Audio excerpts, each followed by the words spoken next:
Rubellan Remasters was a reissue label run entirely by myself, Scott Davies, that actively released titles from 2018 to 2024.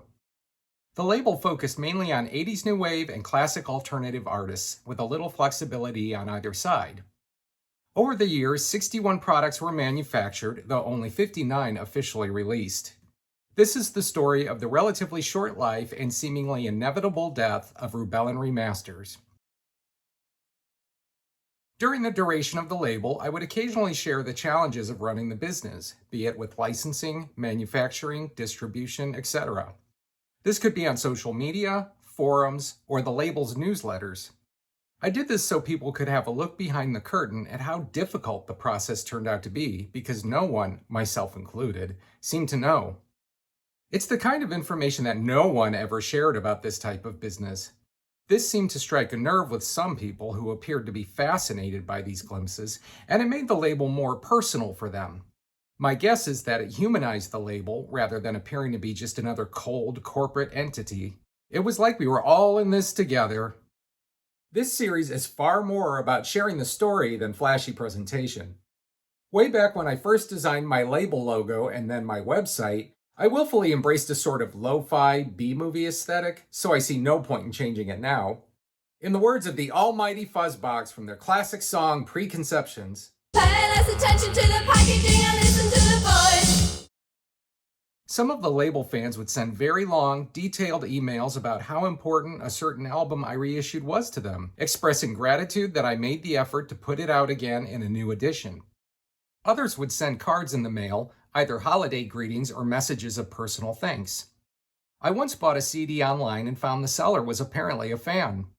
One fan from the UK sent me a large, fancy, multi-layered box of sweets, which I thoroughly enjoyed.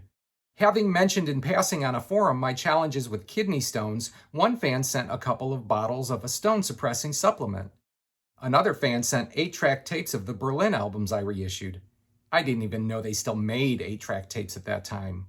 As I continued to share the dramas and roadblocks I repeatedly encountered while running the label, it was occasionally suggested that I should consider writing a book on the subject. In the end, I decided to take the route of a miniseries or a podcast or whatever this is. The idea is to go through each one of my releases, explain why I chose the album, and share whatever challenges were encountered for each. I will also mention the albums that I tried to get, but didn't happen for one reason or another. This is all in addition to the behind-the-scenes nonsense that was a constant struggle, be it from those in the major and indie labels I tried to work with, or the occasional artists that were anything but supportive. I'm also going to address the now infamous topic of the Universal Music Vault fire from 2008 that destroyed thousands and thousands of master tapes, but didn't become widely known until a New York Times article was published in 2019. I will state, at least from my experience, that the amount of total losses was exaggerated. The article made it sound as if entire artists' catalogs were destroyed, which was not the case, at least not for the artist I focused on. I did run into several instances where my reissues were impacted by the losses, though in most cases there were alternate tape sources in other vaults, either in the USA or overseas. I will detail specifics as I cover each of those reissues in the chronology. For this first episode, I thought it would be good to start with some of my background with music, from my earliest memories to the significant moments that greatly influenced my future endeavors. I'm unapologetically nostalgic. My home displays plenty of original music-related memorabilia, along with some of my own label's contributions. I proudly display my physical media collections, among other period or generally quirky decor. I also have a dedicated retro room where I have other period items, some of which are originals from my childhood or things I've recollected out of nostalgia. There's even a various artists CDR series I made in the late 1990s, which is kind of an indication where things would eventually go. I've always been a music fan. My earliest memories are when Mom used to trick me into going with her to Goodwill thrift store. I say tricked because she knew I hated going since it always turned into several hours. I would spend most of the time in the records corner. This was a dedicated corner piled high with various sizes of vinyl, in sleeves or just bare records in piles. I would often get to pick one, but being 4 or 5 years old, it wasn't about the music more so than what label design caught my eye. Years later, my mom told me she thought I was autistic because I used to like to watch the record spinning on the turntable. The first artist I recall being a fan of was Dionne Warwick. I had a few albums, but this one was my first and favorite. Maybe it was because of the groovy orange and black record label that I no doubt spent hours watching spin on the turntable. Wishing and hoping. The next one that got me excited was the band Kiss. The song Beth was on the radio, and their album Destroyer was new in stores.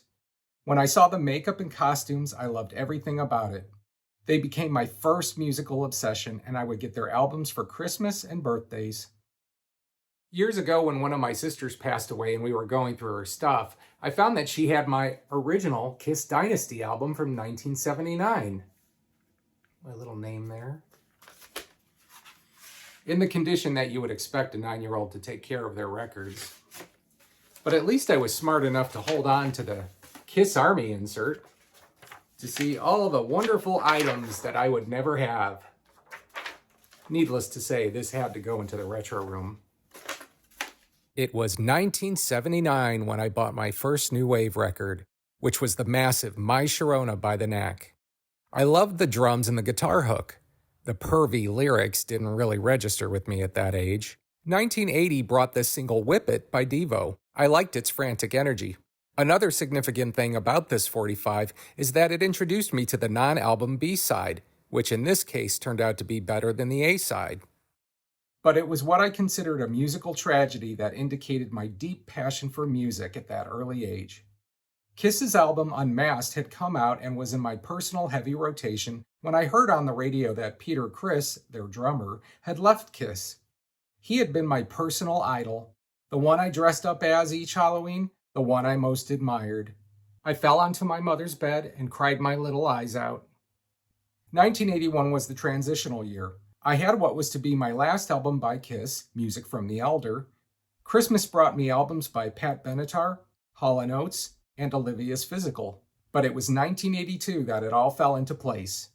It started with my 12th birthday in March, which saw gifts of the Go-Go's, Quarter Flash, and Devo. The real turning point was when we finally got MTV in either May or June. A friend of mine down the street already had it, so I no longer had to be envious. The first years of MTV were transformative and would shape the direction of my musical taste forever. The original MTV VJs were like a collection of cool friends introducing me to all this great new music. Everyone had their favorite VJs. Mine were Nina Blackwood and JJ Jackson. I remember the video I was waiting for was Vacation by the Go-Go's, and it didn't take long until it came on. And it was this first day that I discovered my first new love, courtesy of this new music video channel. And it went something like this. I instantly loved everything about it. The sound, the look, the makeup, the alien women, everything covered in foil. I found myself glued to the TV, often disregarding the movie channels for fear I'd miss some great new musical discovery. And I wasn't wrong. There were so many new favorites that saturated MTV in 1982. Love my way. I just do this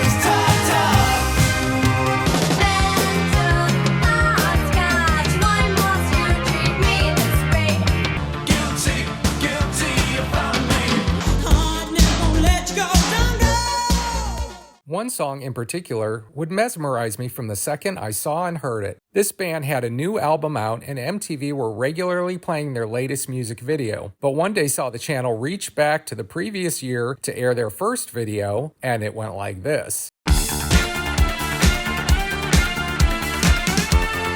I became instantly obsessed with this song and the band, and to this day, this song, particularly this version, remains my favorite song of all time. Despite how much I loved them previously, Kiss was now out for me. And to be controversial, I have to say that I think I was the proper age to appreciate them. They're not what you would call a thought-provoking band, not that that's a requirement or anything, but when all the songs are about girls and sex and rock and rolling all night and partying every day, I could see why it lost favor with me. Ironically, it's the album the band seemed to dislike the most, The Elder, that held up the longest for me, and that's because they dared to move outside of the usual girls and parties formula. I do give them props for making exciting packages. It wasn't just a record in a sleeve. You'd get fan club order forms with all sorts of cool stuff. There could be massive posters, sheets of stickers, or booklets. It was always a surprise to see what was inside when the shrink wrap came off. Christmas 1982 showed the huge impact MTV had had on me and remains one of my most vivid memories. Out were the top 40 pop of Hall & Oates and Olivia from the previous year, although these days I do still like some of the more new wave songs of Pat Benatar.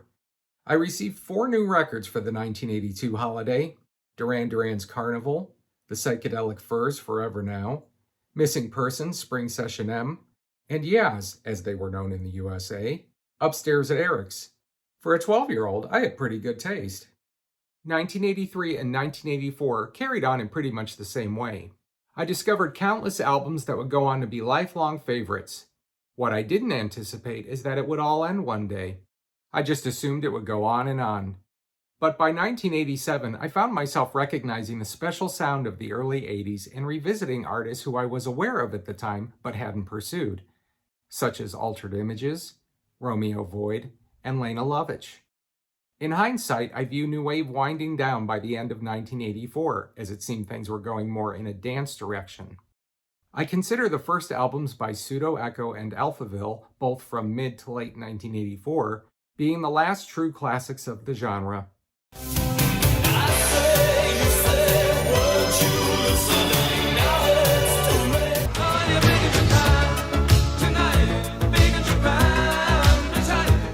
It's not that I wasn't listening to new music at the time. I was discovering some of the longer-term bands who came out of the new wave boom from a few years earlier, the ones that hadn't yet broken up. 1985 brought me into Depeche Mode.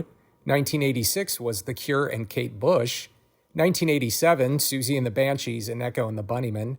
1988 was REM and the Smiths. MTV had already become a shell of its former self, and the debut of the show Remote Control signaled the start of the channel's tragic fate.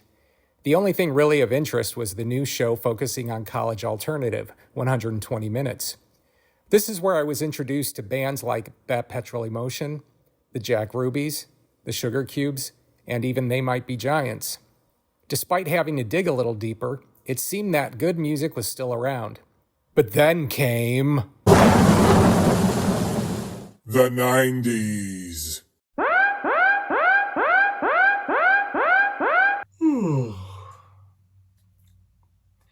I've never been shy about stating my absolute disdain for the music of the 1990s. When Nirvana became the flavor of the day, it was mere seconds before clone after clone popped up, confirming that, in that decade, there was no need for a singing voice when shouting, screaming, or mumbling was in vogue. Guitar chords were replaced with aimless strumming in the style of chopping vegetables while entirely grasping the guitar neck in different spots was the kindergarten-style way of changing the sound. It was all just punk rehash, nothing new at all. I was offended. I was irate. This isn't music. What's wrong with everyone? Have you all got amnesia? They just cheated us! This isn't fair! Going from the colorful, extremely diverse 1980s into this constant gray cloud devoid of melodies, hooks, and harmonies in favor of phony angst, poor hygiene, and bad attitudes was horrible for someone who had only entered his 20s. To this day, when I see a kid wearing a Nirvana t-shirt, I can't help but roll my eyes in disgust. I don't get it. The laughable part was to refer to any of this garbage as alternative music. It was anything but. It was the mainstream. The real alternative was trying to find something worthwhile, which was a real struggle. Most of the scraps came from outside of the Seattle-obsessed USA. I forged ahead with the slim pickings at the time, such as In Spiral Carpets, Ride, The Poppin' Jays, The House of Love. Even the bands I loved in the 80s were jumping into the alternative mainstream, selling out by doing their best to fit in. Depeche Mode got into heavy guitars, which lost me entirely. REM might be the worst offender with the much-maligned Monster, while The Cure did the opposite and dropped the gloom for the cloying pep of Friday, I'm in Love. The only one who retained any of my respect was Susie and the Banshees. Their final single, Stargazer, released in early 1995, sounded like a new wave song right out of 1982.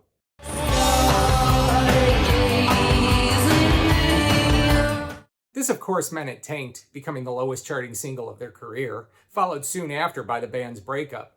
In the end, the saturation of kiddie punk was overwhelming, and I had to find another option, if there was one. Salvation came in the form of a book, the Trouser Press Record Guide, 3rd edition. This was a gift to me found on a clearance table, as there was a 4th edition recently in stores. Having already browsed through the 4th edition, I wasn't too impressed, since a number of artists I looked up were not even in there. But when I glanced through this 3rd edition, I found a number of them were in fact there, meaning they had been edited out of the latest edition. I decided to go through the book from A to Z, reading reviews of artists I had never heard of or artists I hadn't given attention to in the past. The book contains loads of indie artists, many of which never had a record released in the USA. I made lists of the bands that sounded the most interesting, even if the reviews were not particularly flattering, and would go on record shopping trips. Aside from checking the always lacking Cleveland area options, it was the trips to the much better Pittsburgh and Detroit area record stores that guaranteed a large haul. This was the time when most people were dumping their vinyl, so I could come home with a stack of mainly rare imports for an average of $3 to $5 each. It was a treasure chest of discovery. While not everything I tried was a winner, some became new favorites just as important to me as the ones I discovered during the original early 80s heyday, some of which I would go on to reissue myself in later years. I got this book in 1994, and it got me through the rest of the miserable 1990s.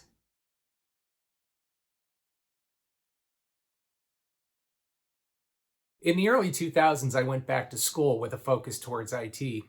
While I always wanted to do something within the music industry, there weren't really any options here in Ohio. I had no idea how to go about it. In late 2005, I got in touch with Cherry Red Records in the UK. At this time, they were still a relatively small indie label, only licensing from the major labels in recent years. I asked them if they had plans to reissue the material they owned by a band called Artery, which is another band that I discovered through Trouser Press Record Guide. However, it was the first edition of that book that I got to review at a public library. At this point in the label's history, I got a response from the president of the company. He said they didn't have any plans to put out anything at this point, but if I wanted to put together a project, they'd go ahead and release it. I was thrilled. Not only was I going to get a reissue, but I was going to lead the project. They went ahead and pulled out the master tapes that they had and transferred them over to a CDR that they mailed me. This original right here. Probably doesn't play anymore, but that's not really the point. I went for the idea of a compilation album rather than a straight reissue. I got to select the tracks that were included, the running order, and I even designed a rough draft of the artwork that was used. It needed to be tidied up because I was still pretty new to working in the art programs. The compilation, titled Into the Garden and Artery Collection, was released in early 2006. It was exciting getting my copies in the mail and holding in my hands the work that I had done. What a rush. There it is. I based the album cover on their earlier EP. Took your identical twin sister into the garden.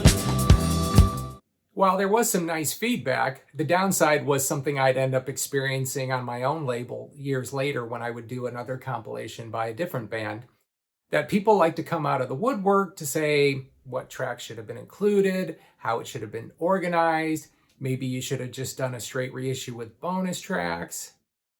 Okay, you're entitled to your opinion. After continued discussions with the label, I started making suggestions about possible reissues that maybe they could license from the major labels. They liked a lot of the ideas, and they went ahead and started pursuing them. I suggested numerous reissues by the likes of King, Nana, Dead or Alive, Hazy Fantasy, Hazel O'Connor, Mobiles, and The Mood. I thought this could be a great opportunity to get my name out there regarding my remastering abilities.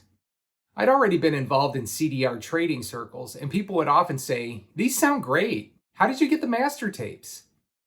Being that I started with remastering from vinyl and determined to mask the anomalies without ruining the music, this is where my OCD paid off. The basic idea of remastering means making the music sound better than the original source, be it vinyl, a previously issued CD, or, ideally, a master tape transfer. This often involves digitally repairing damages and adjusting the volume and frequencies to make the music sound alive. Of course, that leaves the results open to scrutiny because the engineer does what they think sounds good, which may not always be agreed on by the listener. One of the main complaints is brickwalling the volume. This term means over-amplifying the overall sound to where the natural dynamic range of the music is compromised, many times substantially. The resulting waveform looks like a brick, hence the term. The audio goes from being very detailed with hills and valleys that provide separation of the instruments to sounding like everything is around the same volume with very little detail, or as I like to say, it sounds like mush. Once brickwalling has been done, there is no way to restore the music back to original without starting over. This is why in audiophile circles, a lot of fans prefer the originally issued CDs, mainly from the 1980s, if there were any. Brickwalling didn't start coming into fashion until the mid-1990s. My first experience with it was the 1995 CD by Susie and the Banshees called The Rapture. Things would only get worse from here, especially during the initial iPod generation, when labels were battling to make their songs stand out by sounding louder than the others. Another complaint is what people call the smiley face EQ. This means that the furthest edges of the audio frequencies, the bass or the low end, and the treble or the high end, are excessively boosted, giving a boomy and tinny sound. While I am a strong proponent of these boosts, I much prefer them in moderation. In the 1980s, music was very mid-range heavy, and the master tapes often reflect this. In other words, I guess you could call them a frowny face EQ? These definitely require a bit of balancing to level things out. Like last time, I pretty much headed up the projects. I got to pick the track listings, the running order for each album. Most of these were going to be reissues with bonus tracks rather than compilations. The label seemed to have a really good relationship with Sony, and they'd get clearances pretty quickly. In each case, I'd work alongside with a project manager who would oversee things like the sleeve notes, the release date, things like that. I originally got along really well with him, but it wasn't to last. The first issue was when I was asked by this project manager to do the remastering for a project he was working on by a band called The Scientists. I had never heard of them before. But at the time I thought, I'm getting full credits on each of these releases, and I had this minor thinking that maybe the more products that had my contact information on them, that I'd be more likely to maybe be contacted by someone else who is interested in my skills. The problem here was the source material. Much of it was lossy, kind of like an MP3. I didn't like that at all. Also, some of the extra material came from old cassette tapes that were in really bad shape. So there was a lot of restoration involved, which meant a lot of time. Early on when I was doing these reissues for the label, I was doing them essentially for free. They would send me products of anything that I wanted, and that was fine. But after a while, I started asking for a fee, and originally it was only $100 per CD, which isn't much at all. The reason why I wanted to start getting paid for it, other than the fact that I was doing the work and it was getting positive feedback, was probably something that's going to be pretty unpopular with a lot of people, and I completely understand why. None of the CDs that I worked on, other than the Artery CD, came from master tape sources. What the label wanted me to do is master from pre-existing CDs that I owned or do the bonus tracks from vinyl. They didn't want to get the master tapes from the licensing label. They just wanted me to use what I already had available.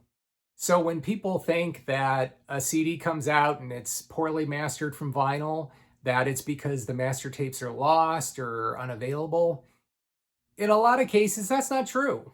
It's a shortcut. It's a cost-cutting measure. And in the case of the mastering engineer, being me, it meant more work. So I figured, if I'm doing all this extra work, might as well get a few bucks for it. The one project that really got on my nerves regarding source material was this compilation CD I did by the band The Mood. I was copied on an email from Sony, and they wrote in the email that they had the master tapes pulled and ready for transfer. I got a response from the label telling me, go ahead and master from vinyl, Scott. So that was annoying. The tapes were there, they were ready to go, and I was told to master from my old records. So I did it. But the final straw for me was down to the CDs by this band, Balaam and the Angel. This was another one that I didn't request, but I was asked to work on. And I thought, okay, what the hell? The plan was to send me CDRs of the main bass albums because, why get master tapes? And for the bonus tracks, one of the band members was going to send me some vinyl to use. I just thought, okay, here we go again. Well, days and weeks go by and the package never arrives. So the project manager starts kind of giving me grief about, we've got a deadline we've got to meet. Well, I can't help you if I don't have this material. So his suggestion was that they could transfer the vinyl and send it over to me to clean up. And I was not having that at all. I don't need to have somebody's transfers from a ballpoint stylus and they want me to make it sound good. I told him I'm not going to have my name on a product that I can't stand behind. And this is the part that really got me. He replies to me, well, then don't put your name on it. Well, he already knew my motivation behind having my name on these projects. And I didn't appreciate that at all. And I didn't appreciate that he was trying to strong-arm me into using lesser quality material. In the end, I came up with the idea that I could just buy the records off of eBay myself as long as they're willing to reimburse me, which was agreed on. So I went ahead and I bought the records and I got them transferred to my standards, considering the source material. And they had to push out their release date. And that was perfectly fine with me because my name's on the project and I can still stand behind it. But after all that crap is when I emailed the president of the company and I told him I wasn't going to be working on any more projects because of this issue. And that was pretty much winding down my time with them. It was about 3 years. And the last project I had done at this point was that CD by The Mood. And at this point, I was working with a different project manager because relations had gotten so bad between myself and the previous project manager. I was supposed to work on a reissue by the band Girls at Our Best. 24 hours to take away. The master tapes in this case were, in fact, lost, and the previous CD reissue, which was mastered from vinyl, mostly, wasn't particularly satisfying to me anyway. So I wanted to give it justice, and I was all set to do the work on it. And from what I was told, that's what was going to happen. After a while, I saw that the album showed up on a release schedule. What the hell? So I emailed the president of the company and said, how is this coming out? Wasn't I supposed to be working on it? He replied to me and said, the project manager insisted that if you were going to be involved, he was going to withdraw from the project. Oh, well. So what ended up happening is they put a thank you credit to me in the booklet, and they sent me a free copy. And unfortunately, it sounded like shit. That pretty much wrapped up my initial run with Cherry Red. Around this time, I also got tapped by Craig Astley, who oversees the Toya catalog for quite some time. And I worked with him on some Toya reissues with Cherry Red. So he liked the work that I did. He was contacted by Edsel to put out a compilation of Toya material pretty much covering her whole career rather than just the usual Safari years like most previous compilations. It was to be a 2 CD set, and my fee was something like $250 for the whole thing, so pretty affordable. It was going to be another case where we were working primarily from previous sources, with her having so many compilations out. I went ahead through a bunch of them and picked out what I thought were the best sounding copies to work from. There was one track that needed special attention, a song called Angel, that Craig knew was kind of my specialty when it comes to some of these challenging source material songs. Some things only exist on old cassette tapes, and this one had a problem in that somebody had recorded over a bit of the introduction. So when he sent it over to me, I heard like a drum beat, and then it goes silent for several seconds, and then it picks up right before she sings. And I thought, what am I going to do with that? So I gave it some thought, and I ended up sampling the drum beat a couple of times, and then pulling a piece out of another section of the song, and made an intro that kind of sounds like this. I've been lying The problem now was getting paid. I had turned in everything, it was approved, it was sent into production, and I was still waiting on my fee. They weren't really being responsive to my inquiries, and I started getting a bit annoyed by that. By the end, it took quite a bit of effort to finally get them to pay up. And by that point, the product was already on store shelves. So as far as I'm concerned, they were definitely late in providing that. Needless to say, that was the one and only project that I was ever going to work on for Edsel. Their loss. And unfortunately, they seem to have a reputation somewhat similar to Cherry Red in that they'll occasionally take shortcuts as far as mastering sources. And one of the most egregious was this Thompson Twins reissue. By this point, their first two albums had never been on CD. And so when this 2 CD set had come out, it was exciting to get until you listened to disc 2, which was the album Set. They mastered from vinyl, and not only did they use vinyl, but they used really heavy doses of the automatic click and pop removal, and it just shredded the music. But to add insult to injury, they included pictures of the master tapes in the packaging. So they had the master tapes available to them, they just chose not to use them. And you end up with a bad quality product. Another problem with it is that Sony have a habit of using the previously existing sources for future compilations and releases. So when they put out their own mini box set of some of the Thompson Twins albums, they used the same terrible master for the Set album. And it's going to stay that way unless someone makes the effort to grab the tapes and transfer them. Because I can guarantee you there's probably 6 or 7 different copies of the album master. A little while down the road, I would attempt to do my own reissue of the Set album. And I'll tell you what came of that when we get to that point. But I figured I'd give you a little behind-the-scenes summary of some of the projects that I did work on for Cherry Red and what went into them. First, we'll start with the Love It or Hate It album by Hazy Fantasy. Shine, shine, back down behind me. Shine, shine, shine, This is the point where Cherry Red were reissuing single albums and making it a sort of best of, which I think is a little cheesy, but it was supposed to be, I guess, a marketing ploy to get people to think they were getting a greatest hits collection when, in truth, they only had one album. So they added that. I think it's silly. But anyway, the source material for this was the album came from the Canadian version of the vinyl LP. A previous CD had been released in the USA, and it was just a mess. A lot of the songs kind of blend one into the other, and you could hear the tapes stopping and starting, and it was just kind of a disaster. So I wanted to correct it. I chose the Canadian edition of the album because it was the only one that I found that has cold stops to the songs that end each side rather than fade outs. And I thought that was cool. So I used that for the source material for the album tracks. For the bonus tracks, they all came from vinyl because that's how we roll, I guess. This was when I was informed by a frustrated fan that the dance mix of Shiny Shiny was incorrect. And I did not know at the time that the US 12-inch mix had a different mix than the UK 12-inch. I have since got the UK 12-inch single, and it is definitely a different mix. Sorry.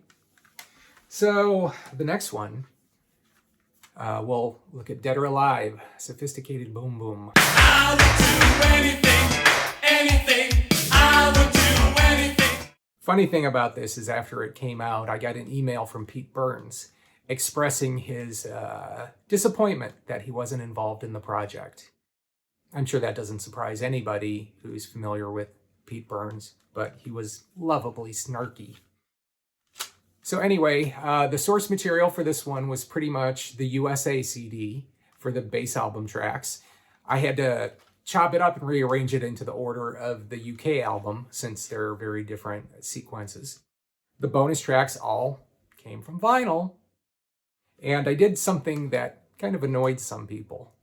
Since the album kind of goes track into track into track, I thought I'll carry that same sort of consistency over to the bonus tracks. So I kind of made them run one into another. And I thought it was cool. Some people were not so pleased with it. Anyway, so then Nina, It's All in the Game. It's all in the game, keep the fire in your eyes, yeah. This was her 1985 album, follow-up to 99 Red Balloons. I saw the video for the single, It's All in the Game title track, in 1985, and I liked it, but it certainly did not have hit written on it, and it was not. So this album had existed on CD previously, which I wasn't even aware of until I ran across it in a record store for $8. And I thought, I didn't know that was on CD. Sure, I'll get it. And then I came home and looked on eBay, and at the time, the album was going for $300 on CD. So I thought that would be a good one to reissue. It sounds like there's definitely some demand for it. So the source material for this one is that rare CD. And the bonus tracks, there's 4 of them here. 3 of them came from vinyl. The club mix of Red Balloons came from the USA CD. I added the name there because it wasn't originally on that CD. It had no name on it whatsoever. So I put that little touch to it. King, Bittersweet.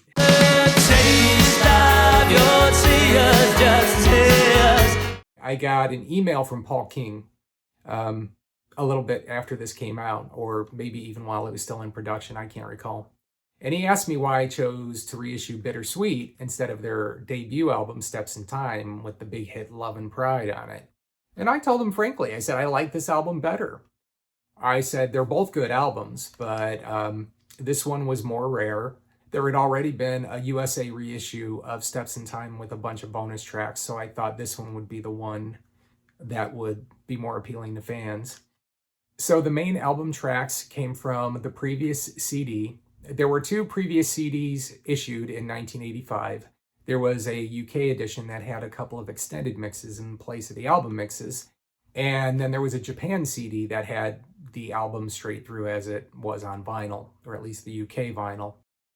And so I had a CDR of one of those, and then I had the original of the other, because the extended mixes ended up bonus tracks.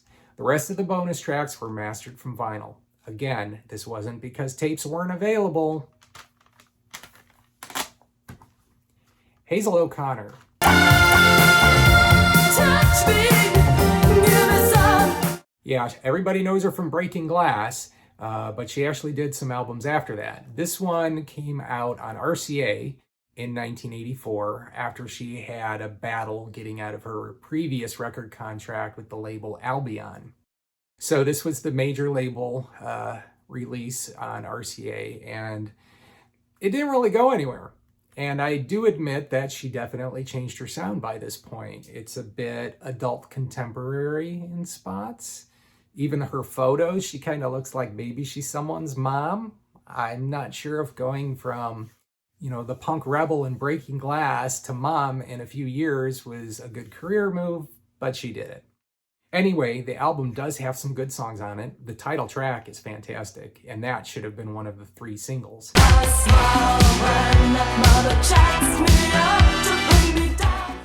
The first single from the album was called Don't Touch Me. And interesting thing of note, which I only found out relatively recently, was that George Michael was in the music video for it, which you can find a terrible quality copy of it on YouTube. But that's the only way you're going to see it. This just into the newsroom. I just checked YouTube, and it turns out there's a better quality copy that just showed up in the last year.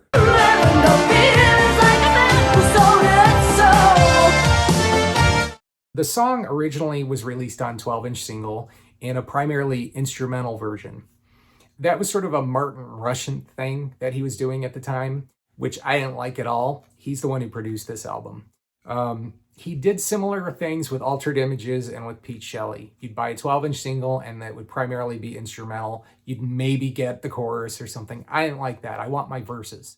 So what I did, just because I wanted to, I didn't even ask if I could do it.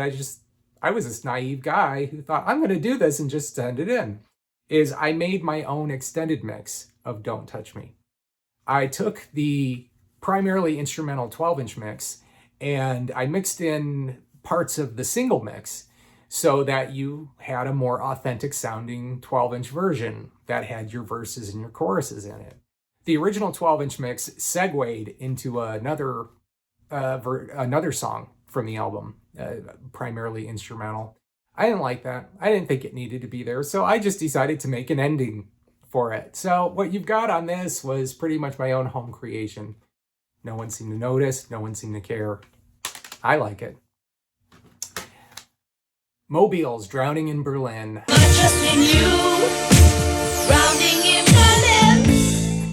Another of the unnecessary The Best Of series for a band who only had one album. And they're big in UK because of a song called Drowning in Berlin, which is an odd song to have gotten that high in the charts. I think it was like number 10 or number 11. Unfortunately, none of the singles they put out after that really did anything. And so they gradually faded out. They put out the one album and it's really, really good. So I thought, what a shame that, more people haven't heard this. So Cherry Red were fine with it. I asked them specifically about, can we get the master tapes? And they said to me, oh, they're in bad shape. I call bullshit. They didn't make an effort. They were not going to. So if the tapes are out there, they're just rotting. So anyway, I mastered the entire thing from vinyl. One little surprise was tracks 15 and 16. Build Me Up Buttercup and Don't Pay the Axeman were from a shelved single the band were going to put out. And it ended up not coming out, and it only exists on white label advanced copies. So a fan from Germany sent me his copy to master from, and I did include his name in the booklet as a thank you credit. I've since got my own copy of the 45, so that was about it for a while, until around 2010, Craig Astley asked me to come back to Cherry Red to work on another Toya reissue he was working on. I did it. But after that, I pretty much didn't give it much thought and just focused on IT. But then in 2015, I got an email from a guy who said he had just started a record label and that he had gotten my name from the Dead or Alive CD I did for Cherry Red. He said he liked my work and wanted to know if I might be interested in potentially working on some projects with him. And I said, sure. He said he had received approval to do the material by the band Suburban Lawns. And since I was already a fan of the band, of course I wanted to be involved. And there it is. Other projects that I worked on for the label include an unreleased album by Units, a reissue of the material by the band Our Daughter's Wedding, complete with pervy album cover, and a 7-inch reissue of Pretty in Pink by the Psychedelic Furs, including 4 versions of the song and a gatefold sleeve. And it's on, can you guess? Pink vinyl. Around 2017, I found out that another label in the UK called Vinyl 180 was going to be doing vinyl reissues of the Altered Images catalog.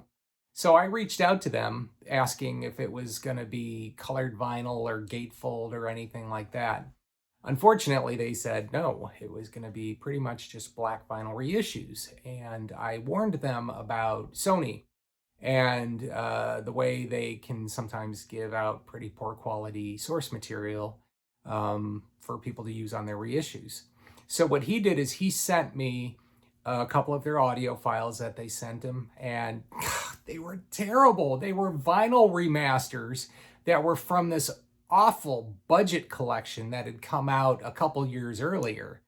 Why they mastered from vinyl, I don't know, because they had master tape sources from previous CD reissues, so they just went from, bad to worst. Anyway, I told him that they were terrible, and I sent him a couple of my remasters. And right away he said, wow, these sound so much better. Would you like to be involved? And I told him, sure, I would. And as we discussed further the terms of my involvement, he asked me what was the source material for the infinitely better sounding files that I was using. And while the Happy Birthday files he had were from a CD source, The ones for Pinky Blue and Bite, as mentioned, came from vinyl and sounded terrible. So I told him my Pinky Blue sources are from what I consider by far the best CD reissue of the album to date. And it was an Austrian CD. Definitely the best sounding CD that was pressed, including all the ones that came after it. They all had issues. Plus, the other one was the Bite CD from Japan. This was the only one at the time that included the correct versions of most of the songs. Previous CD reissues that had come out had poor edits, incorrect versions. So this way I was ensuring he was going to get top quality, correct versions. He put out 6 reissues. I don't know, I was a little puzzled by this, and I knew it was going to get under people's skin, and it did. He put out single album reissues of all 3, and they each included a color vinyl 7-inch of additional tracks. He followed that up shortly by putting out double vinyl editions that included an extra disc of B-sides and extended mixes, but it didn't include the tracks that were on the 7 inches from the previous single album reissues. So if you wanted all the tracks, you had to buy both pressings, which of course didn't sit well with people. But anyway, happy birthday. This one came out on Record Store Day. I think it did. I know it was a special release. I was not involved in the single disc edition because that one had already come out by the time I got in touch with him. So I was involved in the other 5. But he did recut Happy Birthday, the main album, with my new mastering that I offered to him. And there was Pinky Blue and Bite. So around this time, it kind of got the itch going again for me, thinking, how can I get into this as a business? I did a little local research, and I found that there was a mastering engineer in Cleveland. So I had sent him an email and told him, that I was interested in this sort of thing, and if he had any pointers of how I could get into it from a professional level. And he replied, and he invited me out to his studio in Cleveland. And I drove out there, and he and I had a good chat. He said he had previously worked at Iron Mountain Digital Studio. For those who don't know what Iron Mountain is, it's a huge underground facility over in Boyers, Pennsylvania, which is only a couple hours from here. He suggested that I make contact with the manager from the digital studio, and he gave me his contact information. I sent him a message, and he replied, and we talked of my interest in mastering and potentially being a professional sound engineer. So he gave me an extremely rare invite out to visit Iron Mountain. They store a lot of data, and that includes a lot of government documents, along with one of the vaults of Sony Music and a vault for Universal Music Group. These are climate-controlled environments, and they're supposed to be nature-proof or something like that, where if there's an earthquake, nothing's going to get destroyed. Anyway, so I made the drive out to Iron Mountain, and I remember it was kind of amusing because I couldn't find anywhere to park. Where's the visitor parking? So I called him up and asked him, where am I supposed to park? It turns out it's so infrequent that visitors come to Iron Mountain that the visitor parking was literally a space on the side of the road right before you enter the mountain. It wasn't a parking lot, it was a space. So I parked in the special space and walked in, and it's a real secure facility, so you have to go through metal detectors, and they scan your driver's license and stuff along that line. So the manager picks me up in a little electric car, and he drives me to the digital studio. I say drives because this underground facility is massive. There's all sorts of branches within the cave, and they've all got little street signs. He got me to the digital studio and introduced me to their lead engineer. We talked a bit about my history, and they showed me their studio and all of the machines. These were actual master tape machines, and they gave me a tour. They had this huge room that was all sorts of old tape machines. They said they can pretty much transfer anything that had been put to tape at any point, digital or analog. We had lunch, and then I was told that they coordinated with the person overseeing the Universal Music Vault, and they were going to let me take a look inside. So I was excited about that. They notified me in advance that it was massive. It was wall-to-wall tapes. They drove me down the road to the Universal Music Vault, and it was real specific. You had to walk in one set of doors, let them close behind you, and then you can open the other set of doors that get you into the vault. Otherwise, if you just try to open the door, I think they said an alarm will go off or something like that. And sure enough, as soon as I walked in, it was just like, wow. It was huge. It was literally the size of a football field. And then at the end of the room, there's another door that leads into another room that exact same size, just full of everything. Now, this is the part that's probably going to make a lot of people squirm, and I completely get it. It's their cataloging system. It's not A to Z. It's nothing quite as logical as that. From the photos, you saw that there's barcodes. There's barcodes on the shelves. There's barcodes on the tape. They scan the tape, they scan the shelf, and then they put the tape on the shelf. And it can be any shelf in the entire room. As long as they do the scan, the computer knows where the tape is. It doesn't take a brain surgeon to figure out the shortcomings with this. All you need is one person to go into one of those jam-packed shelves looking for a tape that the computer said is on there. They're digging around trying to find it. Maybe they pick up 3 or 4 tapes and set them aside or put them on a different shelf. And then they go, here's the tape that I need, and they grab it. And then they grab the tapes to put back on the shelf, but they forget to grab one. The tape that's left over on that shelf is effectively lost because the computer still thinks it's right here. So if they walk away and someone down the road is looking for this other tape, they're not going to find it. I mean, they can maybe take the diligence and look above or look below, or is it on this shelf or that shelf? But if it's not on the shelf the computer says it is, are you ever going to see it again? It's very prone to human error. I mean, all you need is one disgruntled employee walking through there, grabbing tapes off shelves, putting them on random shelves, and they're never going to be seen again because they're lost. The computer thinks they're somewhere else. So that's the cataloging system, and it's pretty horrifying.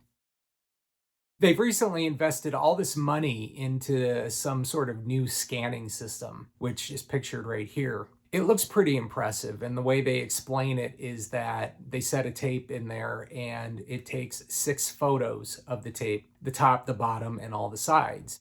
And then whoever has access to the system can pull up a tape box and look at a 3D image of it.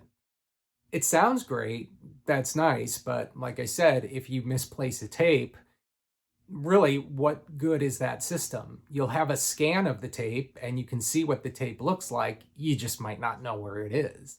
If you're interested in seeing more about Iron Mountain, just look it up on YouTube. You get to look within the Universal Vaults and see some of the people that I interacted with during my visit in February 2017. By this point in my IT career, I was getting pretty bored. Since I started late in the field, I had this sense of urgency to catch up to where I thought I should be at that age. I studied for and achieved several technical certifications, and I did my share of job hopping in an effort to expand my experience and my pay rate. By this point in early 2017, I had been in IT for 13 years. The problem now came with the current job at that time, which I had started in late 2016 at a hospital just down the road. The manager had guaranteed all sorts of wonderful opportunities, such as getting into areas that I had always wanted to. The reality was that he lied about everything. He worked in a building about 20 miles away, so it was easily an out of sight, out of mind type of situation for him. My coworker was an odd bird. She was this 80-pound lady in her late 50s, and she had been there since 1981. She was extremely territorial and didn't want to share any of her knowledge with me. I had told the manager about this, and he said he wasn't surprised at all. He also said that he was non-confrontational, but that he would try to talk to her to assist. The few times the alleged manager did get on her case about hoarding her knowledge, she'd give me these half-assed lightning speed tutorials where she would intentionally leave out the occasional steps. So I would eventually end up confused when the process wouldn't work, and I'd have to go back to her to fill in the blanks. If she saw a ticket in my queue that she felt was her territory, she'd pull it back from me and reassign it to herself. It was like an ongoing juvenile tug of war. She's not what you would call in the corporate world a team player. Her skills were more procedural than technical, and with me having much broader technical experience than she did, she had the nerve to occasionally ask me for assistance when she was having difficulties, and then would act surprised when I would give her a response similar to what she'd give me. To add to the weirdness, this coworker had what could only be described as narcolepsy. She would randomly fall asleep at her desk while typing on the keyboard. It turned out this was a well-known quirk, and I eventually found she had specific IT server rooms where she could be found sound asleep on a regular basis. But for some reason, she was untouchable and never disciplined for this. I occasionally took these photos to show my manager, but he would just chuckle uncomfortably and walk away. Non-confrontational. She was also a messy pack rat.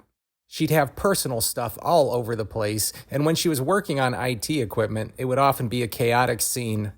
This is just a sample of her eccentricities. It was a much bigger mess. On the rare occasion that the manager stopped by our facility, I tried to talk to him about the issues with my coworker. He'd just act like he didn't hear me. Not only was I not getting all of the new responsibilities that he had promised during our interview, I was barely using my skill set at all. I found myself doing rudimentary tasks from earlier in my career. The saving grace is that I was still being paid for what I should be doing. When I tried to insist that he listen to my concerns, he would say to me, "You know you have options. You can always leave." What an asshole. I did try to pursue other options, but this is where my job hopping caught up with me. I had some employers tell me that they liked my skills, but they didn't want to take a chance because I didn't really have longevity at any of my previous jobs. The longest I ever stayed at was 4 years. The one place that did make me an offer said the 2 people that I would be overseeing were terrible, and that they were the reason that the person whose position I would potentially be filling left the company. Oh, and they cherry-topped this by telling me I would be taking a considerable pay cut. Yeah, I'll pass. Accepting the situation as it was, I just continued to focus on the fact that the money was fine and I didn't have to deal with downtown driving. I had previously worked a number of jobs where I had to deal with downtown Cleveland driving. But at this point, being well into my 40s, I had my share of dealing with unpredictable delays and idiot drivers. Despite trying to focus on the positives of the situation, I couldn't help but feel a huge resentment towards my useless IT manager. I had worked very hard on building my skill set and diversifying my experience, but at this point it was pretty much all for nothing. Since IT was no longer holding my interest, I turned back to the idea of trying to find a potential new foot in the door within the music industry. I had previously asked some of the labels I had done some work for if they could offer some tips or pointers, but no one wanted to share anything. I would eventually come to find that this was another territorial situation because the reissue business is another battlefield of competition. So, in my downtime at the IT job, I did web searches in an effort to find something that could point me in a direction that might help. I ran across a business that offered custom music services. I called them and explained what I'm looking to do, specifically that I was looking for a contact within Sony Music. Since they own the Altered Images catalog, I wanted to start with them since my biggest reissue desire at that time was to finally do proper CD reissues of the 3 original albums. They told me that, for a fee, they could give me the contact information for someone within Sony. So, I paid the fee, I sent the email, and then the fun really began.